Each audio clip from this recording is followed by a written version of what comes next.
Children love playing video games. In fact, children would sometimes skip meals and family outings just to spend time in front of the computers playing these games. The dangers of such games are many. For one, when children spend hours in front of the computer screens, nothing else matters. They lose interest in their studies. What becomes a priority is their game. They become addicted to the games and will become agitated if they do not get their daily fix. Moreover, when children spend so much time alone in their little virtual world, they have no interest in socializing with other children. This will lead to antisocial behavior. These games are expensive too. An original copy of the Counter-Strike game children these days are so fond of can easily cost $100 at least. Nevertheless, they are willing to spend their entire allowance on just one game.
Years, there has been no apparent increase in personal happiness in Western nations, despite steadily growing economies. In both Europe and the USA, surveys have found no greater level of happiness since the 1950s, which seems strange since wealthier people generally claim to be happier than poorer people. In America, for example, more than a third of the richest groups said they were very happy, while only half this number of the poorest made the same claim. Although it would be logical to expect that rising national wealth would lead to greater national happiness, this has not happened. Individually, more money does seem to increase happiness, but when everyone gets richer, no one appears to feel better. Economists have recently paid more attention to studying happiness, instead of the more traditional GDP per person. One suggestion has been that people rapidly get used to improvements, and therefore devalue them. Central heating is a good example, whereas 30 years ago it was a luxury item.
The instructor is talking about pigments.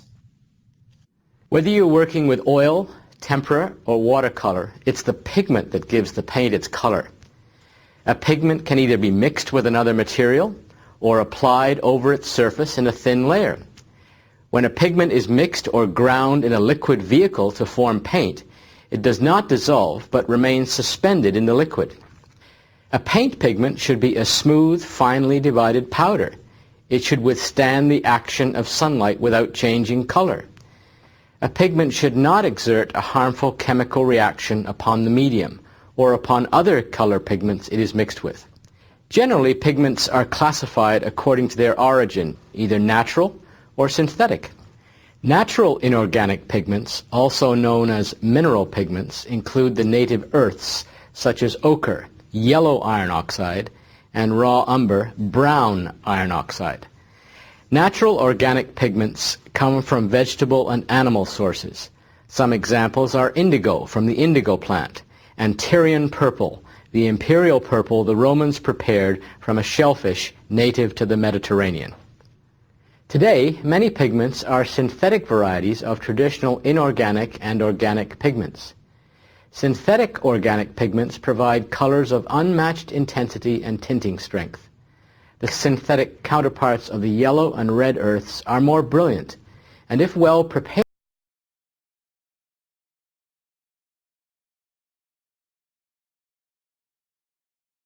One very important institution in our economy is the bank. Banks manage money for individual people, corporations, and the government. Banks provide a number of important services for you and your family. Most importantly, they're a safe place to store your money. They also provide an easy way for you to transfer money from one place to another.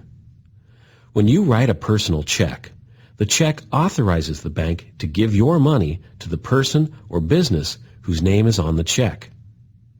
Of course, banks also lend money.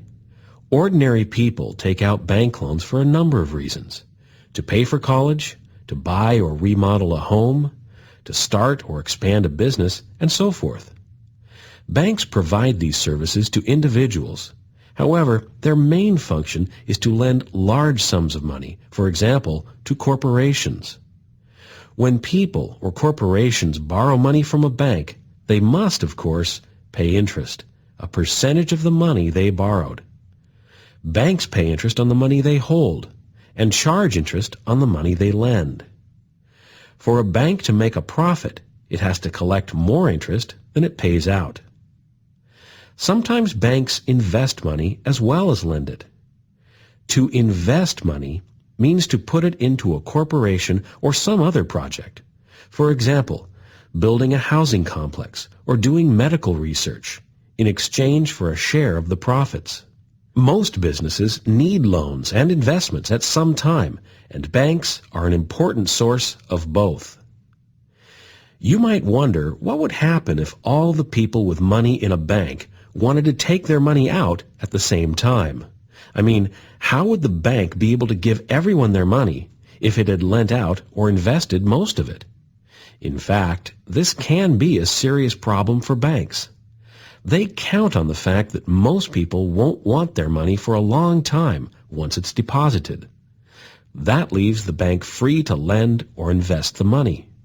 If every person, or even lots of people, tried to withdraw their money at the same time, the bank might not be able to honor all of its deposits.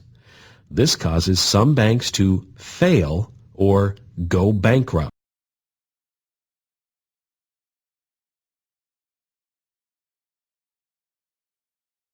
Safe water can become contaminated as a result of poor sanitation or the chemical fertilizers used in agriculture. So how is it possible to ensure that people everywhere have access to the water they need?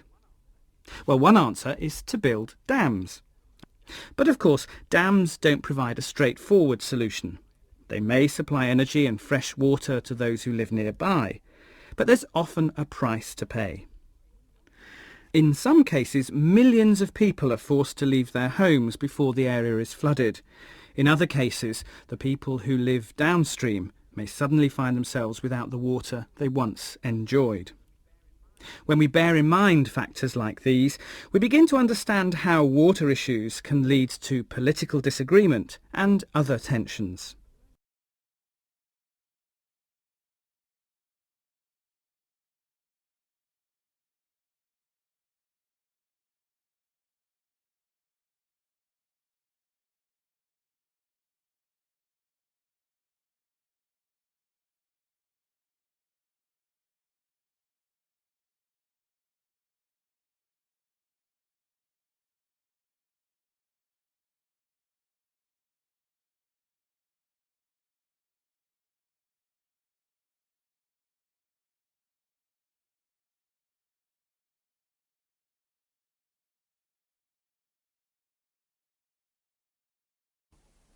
The oil world divides into consuming and producing countries. Consumer nations don't have any oil fields to produce their own oil. They often import crude oil, oil that's not refined. It's sold by the barrel. High oil prices can have a devastating impact on the economy of a consuming nation. If prices remain high for a long period, it affects the prices of goods across the economy. A general rise in prices is called inflation. And as the last report pointed out, some economies can even go into recession. That's a long period of falling economic activity. So in the year 2000, when prices stayed above $30 a barrel, oil-producing countries came under huge pressure to boost output, to increase production, to bring prices down. It was this need to have some control over worldwide output and prices that led many oil-producing nations to establish an organization or cartel in 1960.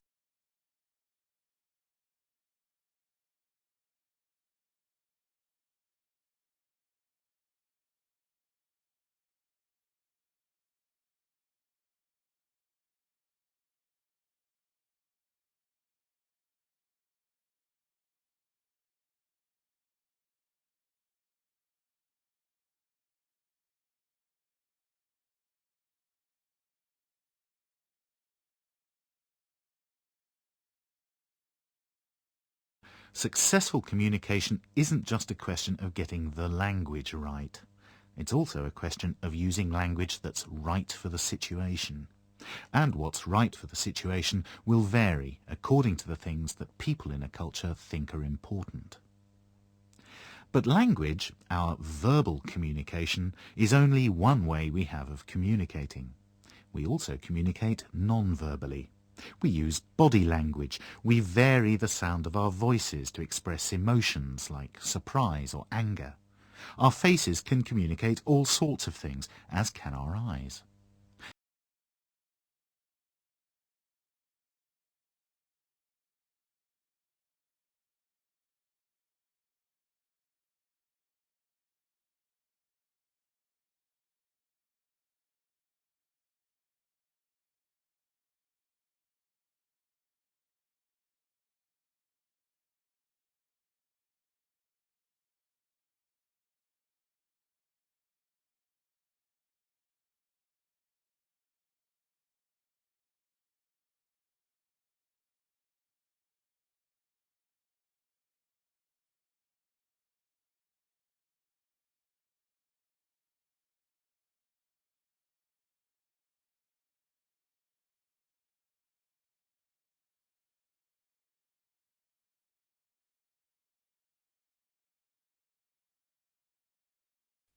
Employers are currently experiencing a love-hate relationship with social media.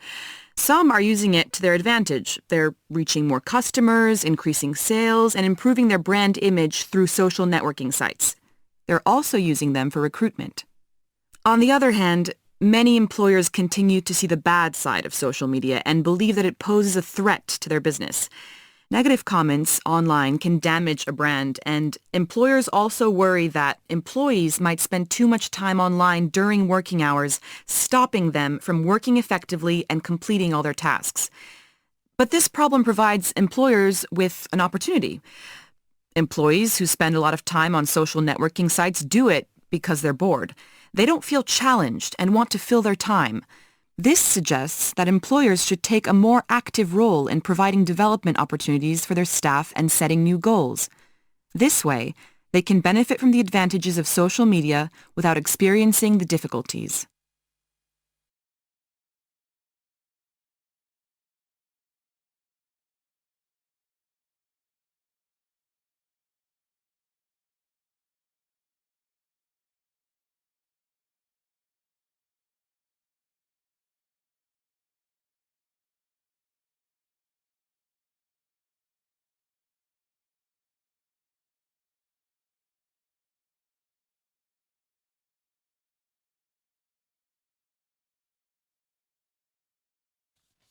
Could garages make good housing for the homeless? That's the idea behind the Pop-Up House project, a project to turn rows of disused garages in London into temporary accommodation for homeless people. It would allow a small home to be created, with a bedroom and shower room, and then every fifth garage in the line would be used as shared laundry, kitchen and eating facilities. The homes would be put together by the people who will live in them in the future, with the idea of teaching them building skills as well as giving them a home. It's hoped that because they will have their own space, their own front door, they'll be more likely to get back into society more quickly than by putting them into shared accommodation. We know people don't do well in that environment. And it will give them the education they need to get back into work.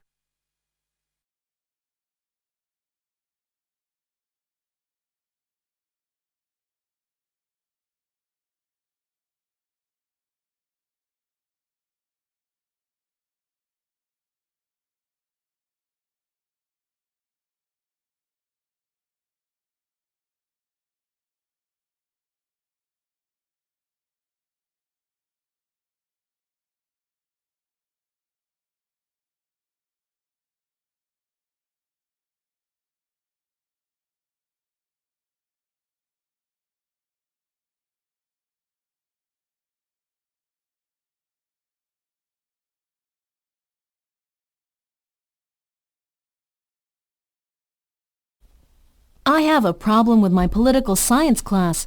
Literally, I know nothing about it and regret taking it. I should have dropped the class. Calm down, Jane. Students take classes to learn. I know, but I am so clueless. I am just not so into the politics, constitution, and laws. And again, the words are so confusing to me. Jane, let me tell you something. Based on my experience, you just need to try. You know, the words may sound difficult, but they are not at all that difficult. Once you get familiar with the vocabulary, basic laws, and events, political science is a very interesting and easy subject. On top of that, you have me to help you. Do you really think so? Yes, I'm sure. Everything's up to you. If you think positively and put effort into it, everything will become easy.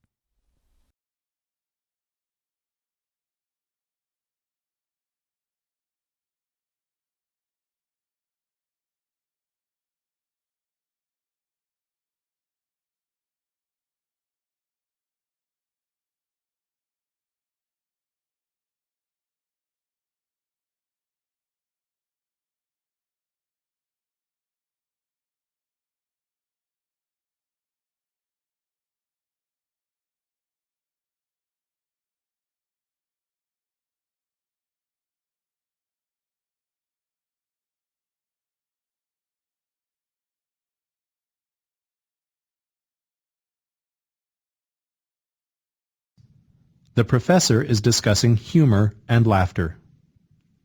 Being amused is a condition we're all familiar with, but what exactly is a sense of humor? Well, it's something very personal, and yet we communicate it to others by laughing. Laughter is a universal human expression. All normal human beings can laugh. Children as young as 1 month old will laugh. People often laugh together, and people laugh louder and more frequently when other people around them are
Hiroshi Ishiguro, a robot engineer from Osaka University, makes Geminoids, extremely realistic human robots. It's important that they look exactly like real people for Ishiguro to carry out his research. He's interested in understanding philosophical questions such as what is identity and what might happen if a person and their robot double were able to be in two places at the same time. His Geminoid robots have rubber skin and their heads are controlled by motors. These move the head, blink, twitch, shrug the shoulders, and make the robot appear to be breathing during conversations. As well as this, there are motors which are connected to a computer, microphone, and camera.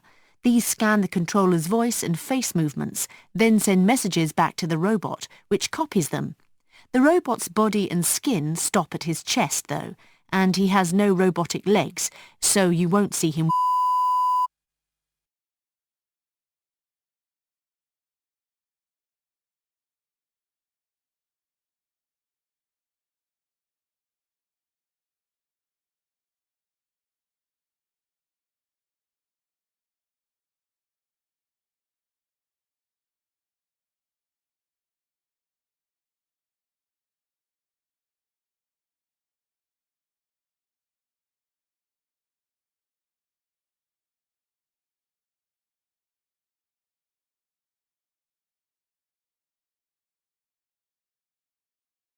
Scientists distinguish two basic ways in which we receive information from the outside world through the sense of touch: active and passive, or, to put it more simply, touching and being touched.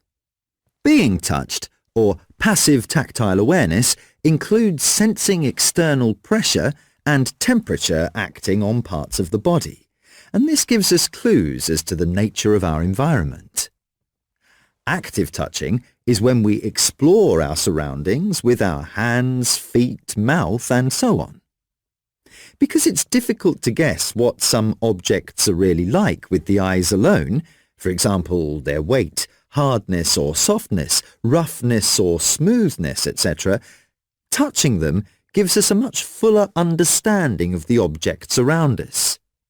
Yet, how touch works is very complex and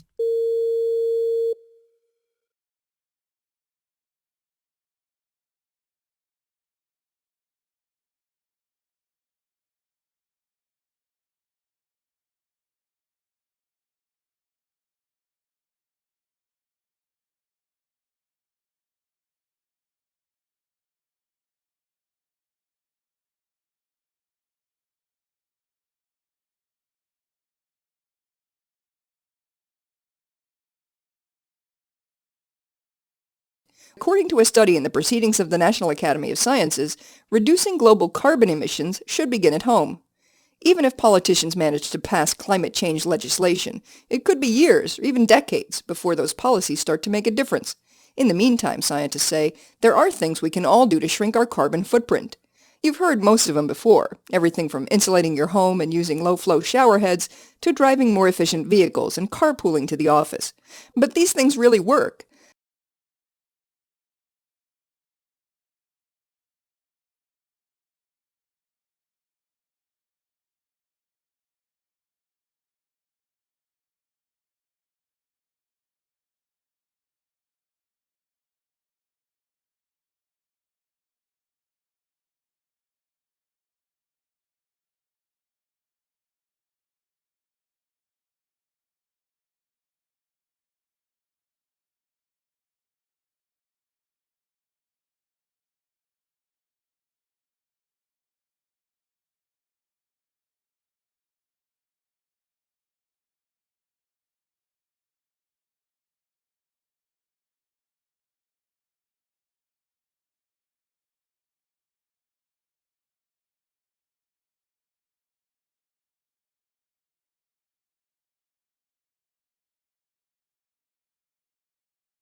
There are many occupational hazards in space travel, but Russian researchers have discovered a new one: meaner bacteria.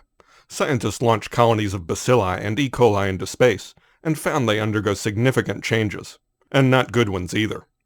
The bacteria became much more aggressive and started to eat spaceship components. That's because they began to produce unusual enzymes, probably because of exposure to cosmic radiation and the lack of gravitation.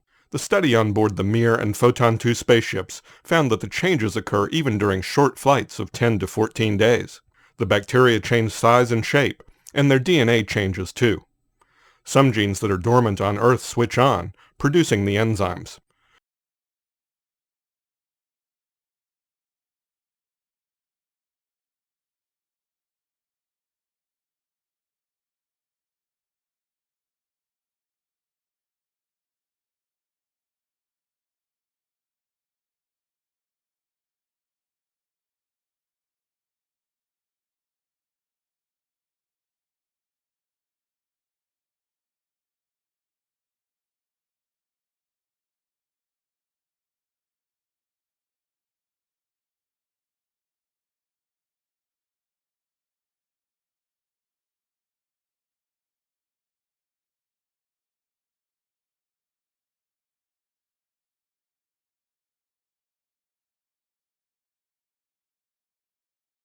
Control systems in manufacturing require a high level of accuracy.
Creating a playlist of your favorite music to help you relax in difficult situations.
Education and training provide important skills for the labor